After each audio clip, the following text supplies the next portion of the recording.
நம்ம குளித்தலையில நடு ரோட்ல பட்ட பகல்ல ஒரு 65 வயசு மதிக்கத்தக்க ஒரு பெண்மணி ஒருத்தவனை 37 வயசு உள்ள ஒருத்தவனை ஓட ஓட ஓட ஒட்டு வெட்டி விரட்டி விரட்டி வெட்டியிருக்கா.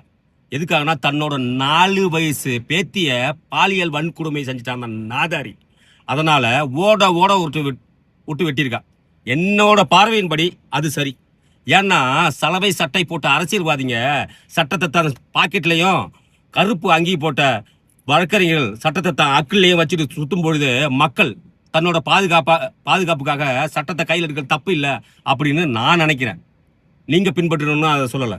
ஆனா தமிழ்நாடு அரசாங்கம் இந்த பாட்டிக்கு ஏதாவது கொடுக்கணும்னு நினைச்சா இந்த வருடத்தின் வீர மங்கை திரு வேலு நாச்சியார் அப்படின்னு சொல்லிட்டு அவங்களுக்கு ஒரு விருது கொடுங்க.